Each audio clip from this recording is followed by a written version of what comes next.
tassa bhagavato arahato sama sambuddhassa. Namo tassa bhagavato arahato sama sambuddhassa. Namo tassa bhagavato arahato sama sambuddhassa. Buddhaṃ dhammāṃ saṅghāṃ namasami. Continuing on with Buddhadhamma, chapter 11. This is page 877, Higher Forms of Happiness. As mentioned earlier, a definition for happiness is the fulfillment of desire, yet this definition is not comprehensive. Technically speaking, this definition covers only mundane reality. A supreme, transcendent form of happiness also exists. To some, this explanation may appear abstruse. To clarify this matter, it is useful to illustrate the different levels of happiness. Earlier, happiness was divided according to two distinct kinds of desire, but here it is necessary to introduce the concept of non-desire.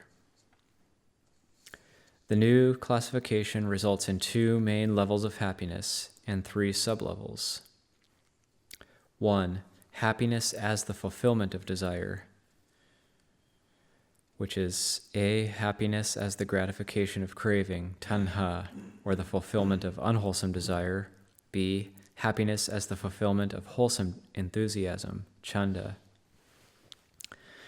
And 2. Happiness independent of the fulfillment of desire equals ever-present happiness. The second main kind of happiness is independent of both the fulfillment of craving and the fulfillment of wholesome desire. It is independent, unconstrained, and free because it is an internal attribute. It exists inherent in people's hearts, and it is ever present. It is not dependent on obtaining or doing anything. If one needs to satisfy the needs of some form of desire in order to experience happiness, this indicates that the happiness is not yet present. One must then wait for fulfillment by pursuing or creating something. An independent kind of happiness, however, already exists within a person. Therefore, it is free from the gratification of desire. It needs neither to be pursued nor to be created. Here someone may ask the question, are those people endowed with such happiness free from all desire, free from both craving and from wholesome desire? Indeed, such people are fully endowed with wholesome desire, yet their happiness does not rely on the fulfillment or gratification of this wholesome desire. Although they are replete in wholesome desire, their happiness is independent of all forms of desire. They are fully accomplished in the cultivation of happiness. To reach this accomplishment, one is first brimful of wholesome desire, and then one transcends even this desire. Take, for example, the Buddha, who, as described in one particular passage, was endowed with 18 attributes, known as the Buddhadhammas. I wasn't able to find where those are. The relevant attribute here is that he possessed unremitting wholesome enthusiasm, nati chandasa hani. We see here the magnitude of the Buddha's commitment to perform beneficent deeds, which was prompted by his wholesome enthusiasm in the form of compassion. The Buddha worked tirelessly after his awakening for the remaining 45 years of his life. He worked day and night, undergoing many hardships for the well-being of all human beings. The Buddha and the Arahants are filled with wholesome desire, but their happiness is independent of fulfilling this desire. Their normal, constant state is one of happiness.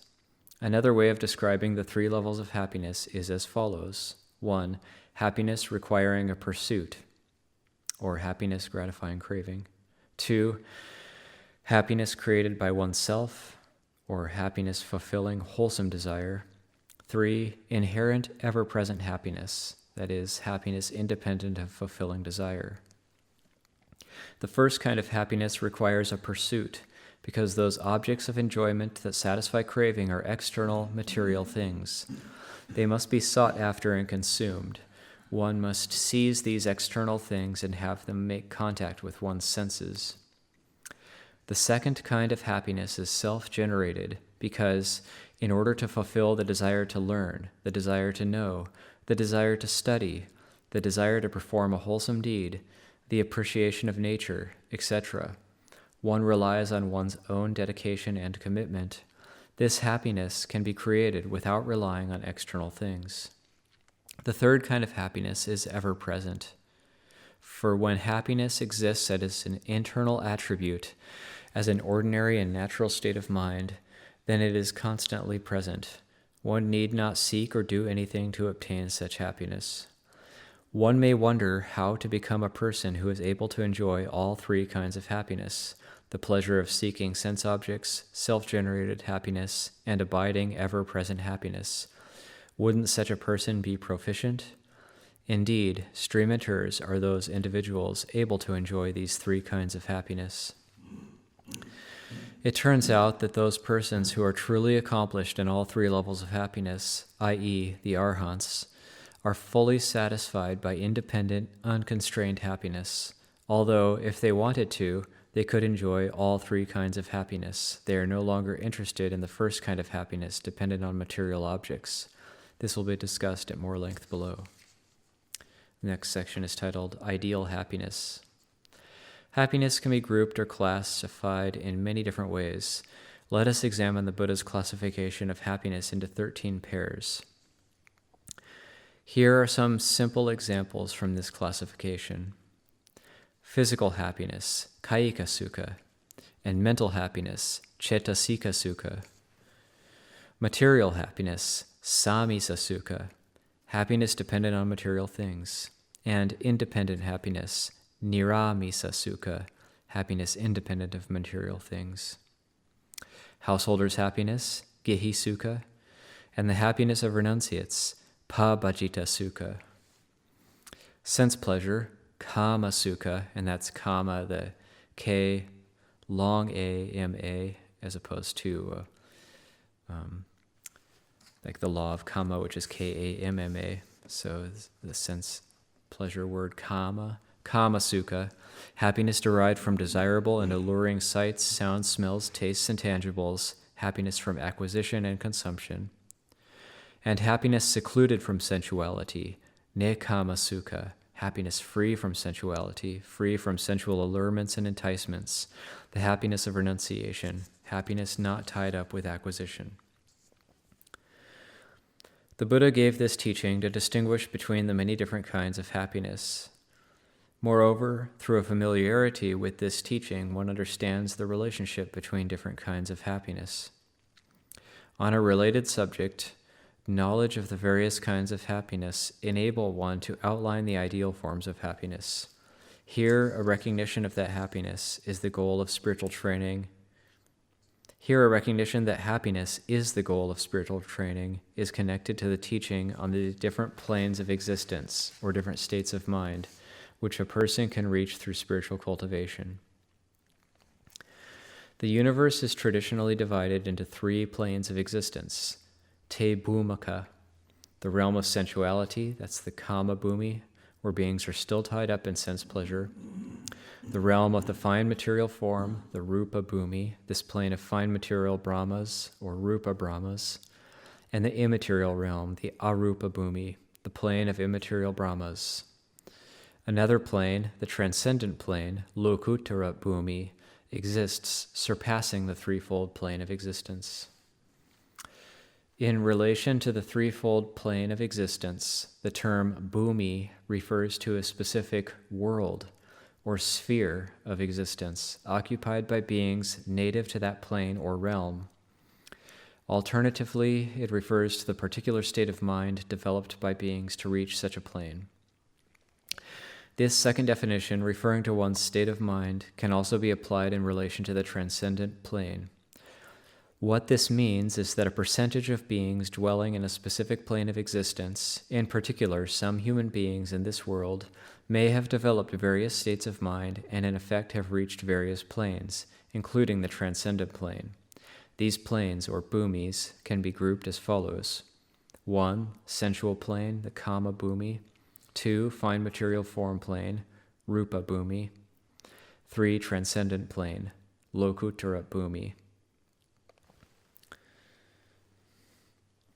2 was fine material form plane, Rupa Bhumi, and the immaterial, the Arupa Bhumi, and 3 is the transcendent plane, Lokuttara Bhumi.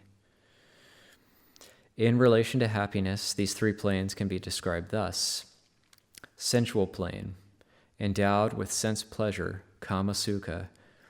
The ideal is to be a divine being or to be born in heaven.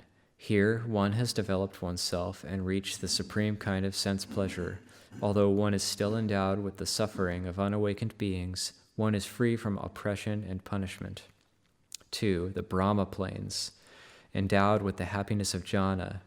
Here, the ideal is to be born as a Brahma god, and that plane involves the Rupa Bhumi and the Arupa Bhumi. 3, the transcendent plane, endowed with the happiness of Nibbana. Here, the ideal is the fruit of arahantship. Buddhism is a system of training for the spiritual development of human beings.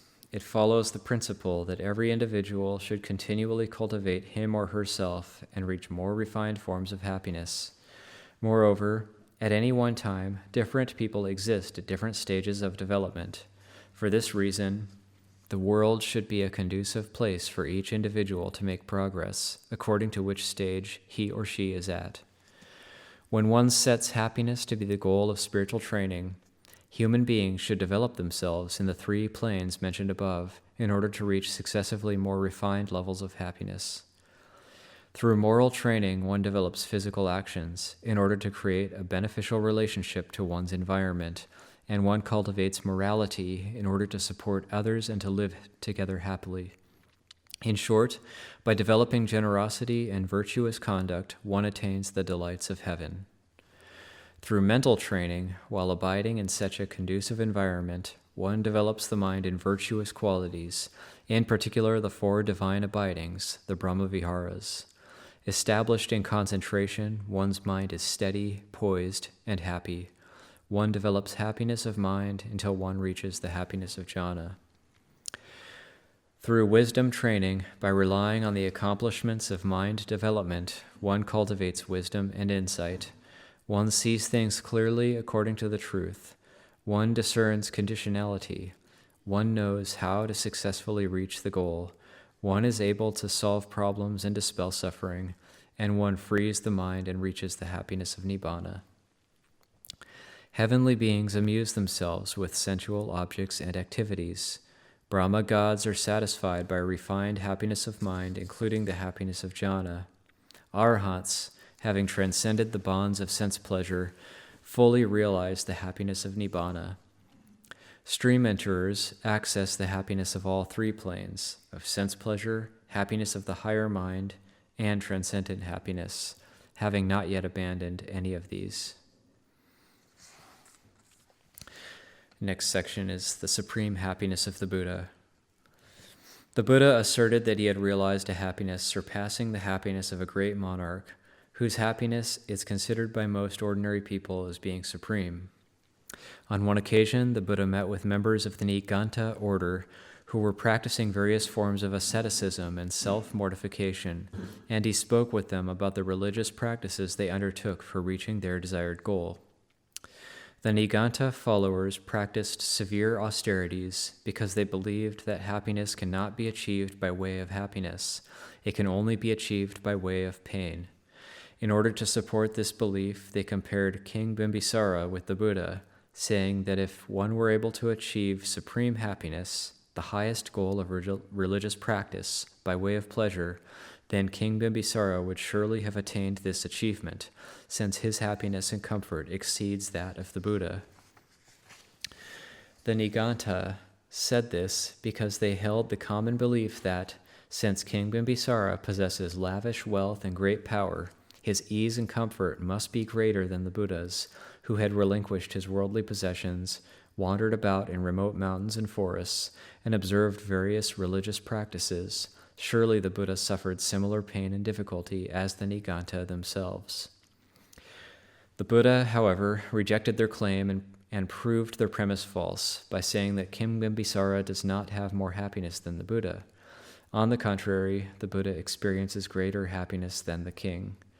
From the perspective of ordinary people, it was difficult to judge whether the Buddha had more happiness than King Bimbisara, because most people, including the Niganta in this story, take as a measurement abundance at the external level. For example, the amount of one's wealth, power, prestige, personal retinue, etc., all of which the Buddha had relinquished. In fact, it is impossible to use such external things as a gauge for someone's true internal happiness, and therefore the Buddha did not submit these things as proof. Indeed, measuring a person's internal happiness, which is invisible, is difficult to do. The Buddha thus used other criteria, which are clearly discernible to others, as a decisive way to determine a person's internal happiness. He did this by asking whether King Bimbisara would be able to sit still for 7 days, or even 1 day, without moving or speaking, and experience uninterrupted happiness. The answer was no. The Buddha went on to say that he himself is able to sit still and experience such uninterrupted happiness for 2, 3, even 7 days. The Niganta thus conceded that the Buddha has more happiness than King Bimbisara. The Buddha compared the pleasure derived from the 5 sense objects to a fire made from straw and twigs. Although it is bright, it is not resplendent because it is clouded by smoke. The happiness and bliss independent of material sense objects and free from unwholesome states, on the other hand, is like a fire burning without using grass and twigs as fuel. Its light is pure and brilliant, devoid of any stain. And that's the end of the reading from Buddhadhamma on this section, and there's a note at the very end there on fire without smoke. In this sutta, a fire not created from straw or wood is hypothetical. It could not be created at that time in history unless someone did so by way of psychic powers. These days, however, there are modern scientific achievements enabling such a fire. And I'll read a sutta from the Udana.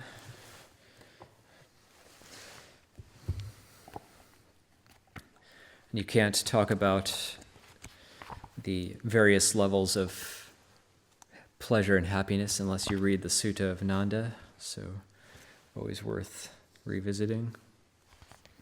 This is the Udana translated by Ajahn Jeff, page 54. It's Udana 3-2, Nanda.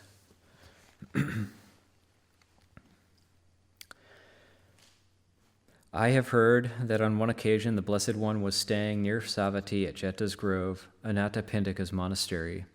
And on that occasion, Venerable Nanda, the Blessed One's brother, son of his maternal aunt, announced to a large number of monks, "I don't enjoy leading the holy life, my friends. I can't keep up the holy life. Giving up the training, I will return to the common life." Then a certain monk went to the Blessed One and, on arrival, having bowed down to him, sat to one side.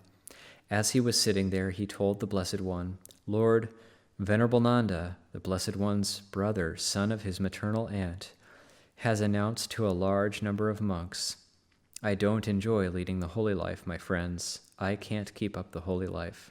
Giving up the training, I will return to the common life.' Then the Blessed One told a certain monk, 'Come, monk, in my name call Nanda,' saying, 'The teacher calls you, friend Nanda.' Responding, 'As you say, Lord,' to the Blessed One, the monk went to Venerable Nanda. On arrival, he said, 'The teacher calls you, friend Nanda.' Responding, 'As you say, my friend,' to the monk, Venerable Nanda went to the Blessed One and, on arrival, having bowed down to him, sat to one side. As he was sitting there, the Blessed One said to him, 'Is it true, Nanda, that you have announced to a large number of monks, I don't enjoy leading the holy life, my friends. I can't keep up the holy life. Giving up the training, I will return to the common life.' 'Yes, Lord.' 'But why, Nanda, don't you enjoy leading the holy life? Why can't you keep up the holy life? Why, giving up the training, will you return to the common life?' 'Lord, as I was leaving home, a Sakyan girl, the envy of the countryside, glanced up at me with her hair half combed and said, "Hurry back, master." Recollecting that, I don't enjoy leading the holy life. I can't keep up the holy life. Giving up the training, I will return to the common life. Then, taking Venerable Nanda by the arm, as a strong man might flex his extended arm or extend his flexed arm, the Blessed One disappeared from Jeta's grove and reappeared among the devas of the heaven of the 33, the Tavatimsa. Now on that occasion, about 500 dove-footed nymphs had come to wait upon Saka, the ruler of the devas. The Blessed One said to Venerable Nanda, "Nanda, do you see these 500 dove-footed nymphs?" "Yes, Lord." "What do you think, Nanda? Which is lovelier, better looking, more charming, the Sakyan girl, the envy of the countryside, or these 500 dove-footed nymphs?" "Lord, compared to these 500 dove-footed nymphs, the Sakyan girl, the envy of the countryside, is like a cauterized monkey with its ears and nose cut off. She doesn't count. She's not even a small fraction. There's no comparison. The 500 dove-footed nymphs are lovelier, better looking, more charming." "Then take joy, Nanda, take joy. I am your guarantor for getting 500 dove-footed nymphs." "If the Blessed One is my guarantor for getting 500 dove-footed nymphs, I will enjoy leading the holy life under the Blessed One." Then, taking Venerable Nanda by the arm, as a strong man might flex his extended arm or extend his flexed arm, the Blessed One disappeared from among the devas of the heaven of the 33 and reappeared at Jeta's grove. The monks heard, "They say that Venerable Nanda, the Blessed One's brother, son of his maternal aunt, is leading the holy life for the sake of nymphs. They say that the Blessed One is his guarantor for getting 500 dove-footed nymphs." Then the monks who were companions of Venerable Nanda went around addressing him as they would a hired hand and a person who had been bought. "Venerable Nanda, they say, has been hired. Venerable Nanda, they say, has been bought. He's leading the holy life for the sake of nymphs. The Blessed One is his guarantor for getting 500 dove-footed nymphs." Then Venerable Nanda, humiliated, ashamed, and disgusted that the monks who were his companions were addressing him as they would a hired hand and a person who had been bought, went to dwell alone, secluded, heedful, ardent, and resolute. He in no long time entered and remained in the supreme goal of the holy life, for which clansmen rightly go forth from home into homelessness, knowing and realizing it for himself right in the here and now. He knew birth is ended, the holy life fulfilled, the task done. There is nothing further for the sake of this world. And thus Venerable Nanda became another one of the Arahants. Then a certain Devata, in the far extreme of the night, her extreme radiance lighting up the entirety of Jeta's grove, approached the Blessed One. On arrival, having bowed down to him, she stood to one side. As she was standing there, she said to the Blessed One, "Lord, Venerable Nanda, the Blessed One's brother, son of his maternal aunt, through the ending of the effluence, has entered and remains in the effluent free awareness release and discernment release, directly knowing and realizing them for himself right in the here and now. And within the Blessed One, the knowledge arose. Nanda, through the ending of the effluence, has entered and remains in the effluent free awareness release and discernment release, directly knowing and realizing them for himself right in the here and now." Then when the night had passed, Venerable Nanda went to the Blessed One and, on arrival, having bowed down to him, sat to one side. As he was sitting there, he said to the Blessed One, "Lord, about the Blessed One's being my guarantor for getting 500 dove-footed nymphs, I hereby release the Blessed One from that promise." Nanda, having comprehended your awareness with my own awareness, I realized that Nanda, through the ending of the effluence, has entered and remains in the effluent free awareness release and discernment release, directly knowing and realizing them for himself right in the here and now. And a Devata informed me that Venerable Nanda, through the ending of the effluence, has entered and remains in the effluent free awareness release and discernment release, directly knowing and realizing them for himself right in the here and now. When your mind, through lack of clinging, was released from the effluence, I was thereby released from that promise. Then, on realizing the significance of that, the Blessed One on that occasion exclaimed, "In whom the mire of sensuality is crossed over, the thorn of sensuality crushed, the ending of delusion reached, he doesn't quiver from pleasures and pains, a monk." I'll leave that for the reading today. Skillful means of the Buddha.